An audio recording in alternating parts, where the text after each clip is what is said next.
Hello friends, स्वागत है आप सभी लोगों का हमारे चैनल कुकिंग स्टडी में। मैं कमल बेस्ट। इस वीडियो के माध्यम से दोस्तों आपके यहाँ पर कराऊंगा रियल नंबर अर्थात वास्तविक संख्याएं दोस्तों, जो कि आपका भाग नंबर 6 है। इसके पहले दोस्तों आपको 5 भागों में अलग अलग क्वेश्चन कराए जा चुके हैं। यदि आपने उनको ना देखा हो तो उनको आप जरूर देख लें, ताकि पिछले वाले क्वेश्चन दोस्तों आपके तैयार हो जाएं। आज बात करेंगे दोस्तों पार्ट नंबर 6 में जो आपके बचे क्वेश्चन हैं 1.2 के, और उसके बाद दोस्तों आपको आगे को बताएंगे कि जो आपका टॉपिक में श्रृंखला में आता है, लगातार आपको आगे को चैप्टर कराएंगे। तो आराम से आप देखें दोस्तों, कॉपी और पेन आप निकाल लें, ताकि आपको जो भी क्वेश्चन यहाँ पर मिलेंगे उनको आप नोट करते रहें। तो देखिए शुरू करते हैं। पहला दोस्तों यहाँ पर देखिए क्वेश्चन नंबर 4 तक आपको कराया गया था। पिछले वाले भाग में आप देख लेंगे पार्ट नंबर 5 में। उसके बाद जो आपका क्वेश्चन नंबर 5 आता है दोस्तों, प्रश्नावली 1.2 का। तो क्वेश्चन नंबर 5 क्या कहता है, जाँच कीजिए कि क्या किसी प्राकृत संख्या n के लिए संख्या 6 की घात n अंक 0 पर समाप्त हो सकती है। तो इसको आपको चेक करना है दोस्तों। यहाँ पर देखिए आप जानते हैं, यदि आप 6 की घात 1 करते हैं, n क्या है, n प्राकृत संख्या है। प्राकृत संख्या कहने का तात्पर्य है नेचुरल नंबर है।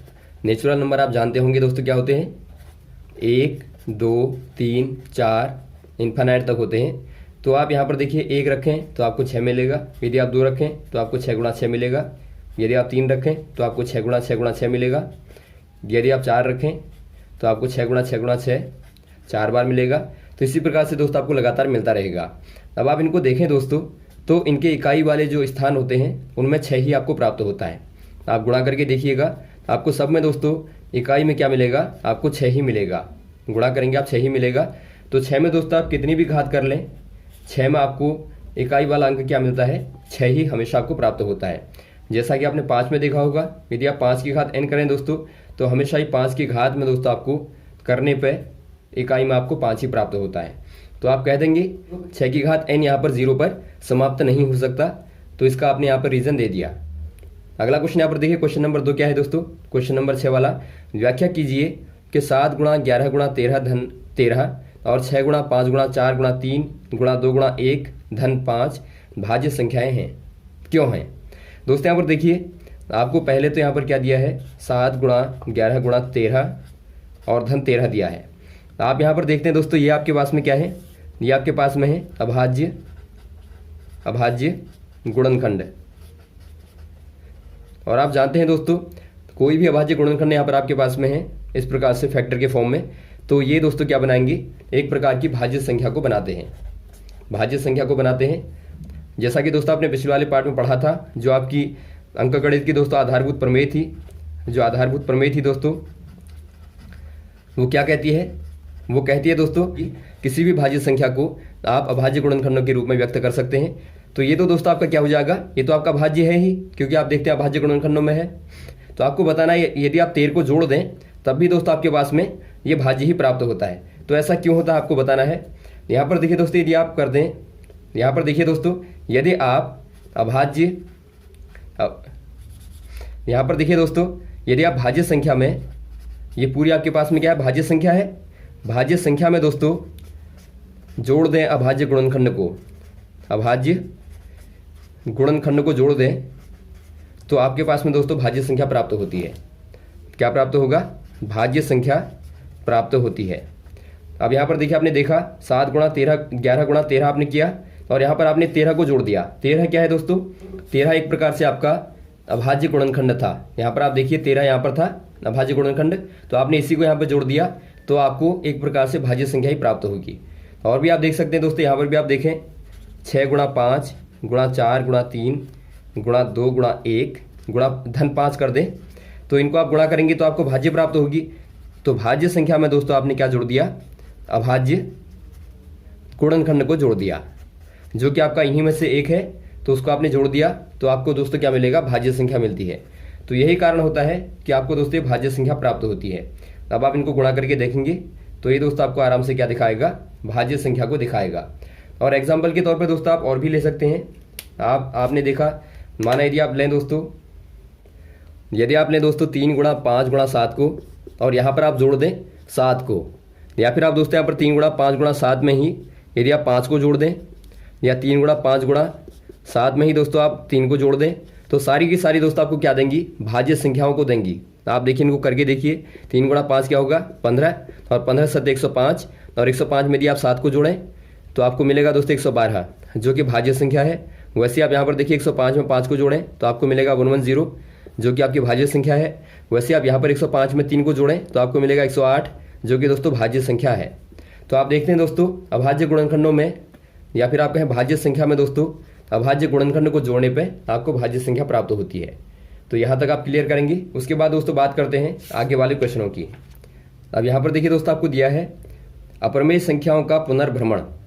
पुनर्भ्रमण लिखने का मतलब है दोस्तों दोबारा से आप उनका भ्रमण कर रहे हैं, उनको पढ़ रहे हैं। क्योंकि आपने दोस्तों क्लास 9th में पढ़ा होगा, क्लास 9th में दोस्तों आपका नंबर सिस्टम का दोस्तों एक पार्ट है, अर्थात आपका संख्या पद्धति का एक चैप्टर है दोस्तों। तो वहाँ पर आपने संख्या पद्धति में अपरमेय संख्याओं को पढ़ा है, तो इसीलिए आप दोबारा से इनको पढ़ रहे हैं, तो इसीलिए यहाँ पर लिखा गया है पुनर्भ्रमण। तो यहाँ पर देखिए दोस्तों आपने क्या पढ़ा था, जो आपकी अपरमेय संख्याएं होती हैं, जो अपरमेय संख्याएं होती हैं वो कैसी होती हैं दोस्तों, उनको आप देखिए 2 प्रकार की मेन संख्याएं होती हैं जो आपकी प्रमेय और अपरमेय कहलाती हैं। प्रमेय संख्याओं में क्या आते हैं दोस्तों, इनको आप P/Q के फॉर्म में लिख पाते हैं जहाँ पर Q बराबर आपका 0 नहीं होना चाहिए। और जबकि अपरमेय संख्याओं में क्या होता है, इनको दोस्तों आप P/Q के फॉर्म में नहीं लिख पाते हैं। अर्थात दोस्तों यदि आप इनका फॉर्म देखें तो इनका फॉर्म कैसा होता है, अंडर रूट के अंदर दोस्तों अभाज्य संख्या होती है, अभाज्य संख्या होती है। या फिर आप इसको लिख सकते हैं दोस्तों √P के फॉर्म में होता है, √P, जहाँ पर P क्या होगा दोस्तों, अभाज्य संख्या होगा। एग्जाम्पल के तौर पर आप ले सकते हैं √2 को या √3 को या √7 को, या फिर दोस्तों आप यहाँ पर पाई को भी ले सकते हैं। तो ये सारी क्या है दोस्तों अपरमेय संख्याएं कहलाती हैं। तो आपने पहले पढ़ा है इनको। अब देखिए दोस्तों जो आपकी दोनों को मिला के बनती है, अपरमेय संख्या और प्रमेय संख्या को मिला के क्या बनता है दोस्तों, इन दोनों को मिला के बनता है वास्तविक संख्याएं, वास्तविक संख्याएं। तो कहने का मतलब है दोस्तों जो वास्तविक संख्याएं होती हैं उनमें आपकी प्रमेय संख्याएं भी आएंगी और अप्रमेय संख्याएं भी दोस्तों उन्हीं में आती हैं। तो यहाँ पर आप कह देंगे एक प्रकार से दोस्तों दोनों को मिला के वास्तविक संख्याएं बनती हैं। अब यहाँ पर बात करते हैं दोस्तों जो अप्रमेय संख्याएं होती हैं उनके आधार पर थ्योरम आती हैं कुछ, उनकी बात करते हैं, उनको आप कैसे प्रूफ करेंगे। देखिए पहली प्रमेय आपको दिखती है दोस्तों, मान लीजिए P एक अभाज्य संख्या है, यदि P A² को विभाजित करती है तो P A को भी विभाजित करेगी, जहाँ पर A क्या है दोस्तों धनात्मक पूर्णांक दिया है। तो यहाँ पर देखिए आपको क्या प्रूफ करना है दोस्तों, आपको प्रूफ करना है कि माना P कोई अभाज्य संख्या है। पहले आपको देखिए क्या दिया है, आपको दिया है P बराबर क्या है दोस्तों अभाज्य संख्या है। अभाज्य कहने का मतलब आपको मालूम होगा, अभाज्य संख्या क्या होती है दोस्तों, जिनमें केवल एक और खुद को छोड़कर अन्य संख्या का भाग नहीं जाता है, अन्य संख्या का भाग नहीं जाता। एग्जाम्पल के तौर पर आप देखें, यदि आप 2 को देखें दोस्तों तो 2 में केवल आप 1 और 2 का भाग दे पाएंगे, या फिर आप 3 को देखें तो 1 और 3 का भाग दे पाएंगे, और आप 7 को देखें तो आप 7 में 1 और 7 का भाग दे पाएंगे। तो ये सारी दोस्तों कैसी संख्याएं हैं, ये आपकी अभाज्य संख्याएं कहलाती हैं। अब यहाँ पर देखिए दोस्तों P क्या है, P कोई ऐसा ही नंबर होगा जो कि आपका अभाज्य संख्या है दोस्तों। तो आपको दिया है यदि P A² को विभाजित करता है तो P A को भी विभाजित करेगा, ये आपको प्रूफ करना है। तो आप कैसे करेंगे देखिए, पहले आप यहाँ पर मान लेंगे दोस्तों A बराबर क्या है, A आपके पास में एक भाज्य संख्या है, तो भाज्य संख्या है दोस्तों, तो इसको आप अभाज्य गुणनखंडों के रूप में दोस्तों लिख सकते हैं। ये आप जानते हैं दोस्तों, आपने अंकगणित के आधारभूत प्रमेय में पढ़ा था कि आप किसी भी संख्या को दोस्तों भाज्य संख्या को अभाज्य गुणनखंडों में व्यक्त कर सकते हैं।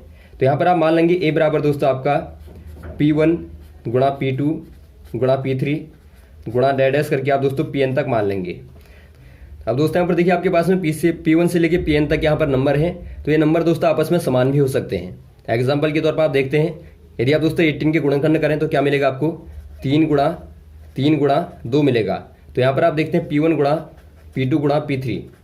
तो यहाँ पर आप देखते हैं दोस्तों आपके पास में 2 नंबर सेम हैं, P1 बराबर P2 आपके पास में है, तो इन दोनों की जगह पर दोस्तों आप एक ही नंबर भी यहाँ पर व्यक्त कर सकते हैं।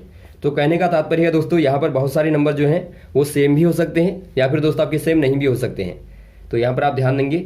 अब बात करते हैं दोस्तों, यदि आपके पास में A बराबर ये है तो आपका A² बराबर क्या होता है दोस्तों, A² बराबर A गुणा A होता है।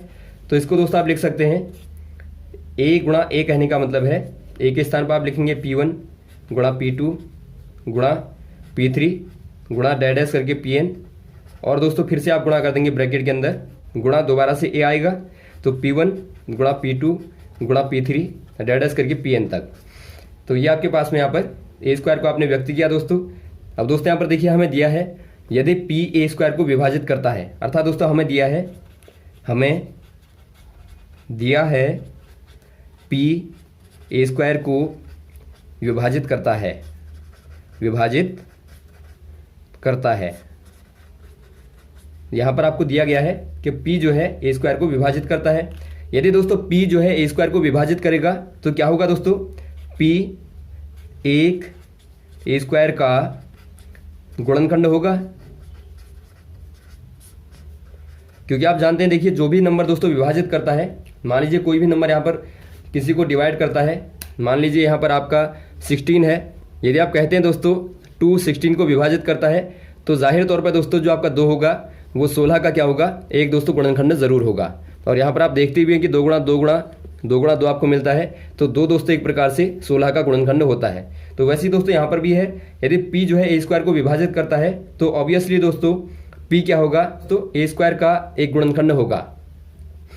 अब दोस्तों हम ये भी जानते हैं, आपने जो पढ़ा था जो अंकगणित की आधारभूत प्रमेय थी दोस्तों, वो क्या कहती है कि जो आपके गुणनखंड होते हैं दोस्तों कैसे होते हैं, वो आपके अद्वितीय होते हैं। अद्वितीय कहने का मतलब है केवल आपका एक ही प्रकार से गुणनखंड होगा दोस्तों। यदि आप 18 का करें तो 18 की दोस्तों आपको 2 गुणा 3 मिलता है, तो आपके पास में ही दोस्तों आपका अद्वितीय होगा, जो कि अभाज्य संख्याओं का गुणनखंड आपके पास में होगा। इसके अलावा दोस्तों आप कोई भी ऐसा गुणनखंड नहीं कर पाएंगे जो कि दोस्तों आपका अभाज्य संख्याएं होकर भी इसके अलावा अलग हो। कहने का मतलब है दोस्तों यदि आप इसी को लिखें तो आप 3 गुणा 2 गुणा 3 लिख पाएंगे, या 3 गुणा 2 लिख पाएंगे, लेकिन दोस्तों आपके सारे नंबर जो हैं वो आपके सेम वही रहेंगे जो पहले थे। तो इसके अलावा दोस्तों आप किसी भी नंबर को नहीं ला पाएंगे। तो कहने का मतलब है ये दोस्तों आपका अद्वितीय तरीका होता है, ये आपका इकलौता दोस्तों तरीका होता है। तो इसका मतलब दोस्तों क्या है, ये आपका केवल सिंगल तरीका होगा ए स्क्वायर को व्यक्त करने का। तो यदि दोस्तों ए स्क्वायर को व्यक्त करने का सिंगल तरीका होगा तो जो आपका p होगा क्या होगा, p इसका एक गुणनखंड है ए स्क्वायर का, तो जो p होगा दोस्तों वो आपका इन्हीं में से कोई ना कोई एक ज़रूर होगा। कहने का मतलब है जो p होगा दोस्तों, p जो है वो दोस्तों आपका p1 p2 या p3 या pn में से ही दोस्तों, pn में से ही कोई एक होगा। ये दोस्तों आपका द्वितीय प्रमेय से पता लगता है कि ये दोस्तों आपका सिंगल होना चाहिए। अब दोस्तों यहाँ पर देखिए आपने क्या प्रूफ कर दिया, आपने प्रूफ कर दिया कि जो p होगा दोस्तों वो बिलोंग करेगा p1 p2 p3 dash pn में ही दोस्तों, इन्हीं में से कोई ना कोई एक जो है p होगा। अब यहाँ पर देखिए दोस्तों आपका a बराबर क्या है, a बराबर आपने निकाला है p1 गुणा p2 गुणा p3 गुणा pn तक होता है। और यहाँ पर आप देखते हैं इनमें से दोस्तों आपका p भी अवश्य होगा। तो इसका मतलब क्या है दोस्तों, p जो है इन्हीं में से कोई यहाँ पर कहीं ना कहीं p होगा। तो इससे क्या पता लगता है दोस्तों आपको, p a का भी दोस्तों क्या होगा, एक गुणनखंड होगा। और यदि गुणनखंड होगा दोस्तों तो क्या होगा, जाहिर तौर पे a को भी p विभाजित करेगा। तो यहाँ से आपको क्या प्रूफ होता है दोस्तों, यदि ए स्क्वायर को p विभाजित करता है तो p दोस्तों a को भी विभाजित करेगा। यही आपको सिद्ध करना है, तो आपने यहाँ पर सिद्ध कर दिया। तो यहाँ पर दोस्तों आपने प्रूफ कर दिया a को भी जो p होगा वो विभाजित करेगा, या फिर आप कहें दोस्तों p a को विभाजित करता है। तो यहाँ से दोस्तों आपको क्या प्रूफ हुआ, यहाँ से आपको प्राप्त होता है यदि कोई भी नंबर दोस्तों ए स्क्वायर को विभाजित करता है तो उसका मतलब क्या है दोस्तों, वो ए को भी विभाजित करेगा। तो इससे आपको क्या फ़ायदा होगा, इससे दोस्तों बाद वाली जो आप अप्रमेय वालों को प्रूफ करेंगे उनमें दोस्तों आपको सहूलियत मिलेगी कि आप यहाँ पर आराम से इनकी मदद से दोस्तों उनको प्रूफ कर लेंगे। इस प्रमेय को दोस्तों आप याद रखेंगे, क्योंकि इसी के प्रयोग से दोस्तों हम रूट 2 को और रूट 3 को या रूट 5 को दोस्तों प्रूफ करेंगे कि ये क्या होती है दोस्तों, अप्रमेय संख्याएं होती हैं। तो यहाँ पर आप ध्यान देंगे, आपको प्रमेय पता होनी चाहिए, इसी के माध्यम से आप दोस्तों इनको प्रूफ करेंगे। आपको 2 प्रमेय पता होनी चाहिए, एक ये वाली प्रमेय है, दूसरी दोस्तों आपकी अंकगणित की दोस्तों आधारभूत प्रमेय पता होनी चाहिए, जो कि आपको बताया गया है दोस्तों बार बार। किसी भी भाज्य संख्या को दोस्तों आप क्या कर सकते हैं, आप अभाज्य गुणनखंड के रूप में के रूप में दोस्तों व्यक्त कर सकते हैं।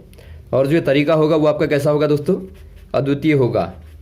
अद्वितीय कहने का मतलब है इकलौता होगा। तो यहाँ तक दोस्तों आप क्लियर करेंगे, उसके बाद आपको नेक्स्ट वाले पार्ट में कराएंगे दोस्तों √2, √3, √5 जो है वो आपकी अप्रमेय संख्याएं होती हैं। तो आराम से आपको प्रूफ कराएंगे, यहाँ तक आप देखें। इसके बाद दोस्तों आपको नेक्स्ट वाले पार्ट में बताते हैं। ओके, थैंक्स फॉर वॉचिंग दोस्तों। अब हम मिलते हैं आपको नेक्स्ट वाले पार्ट में। जय हिंद, जय भारत।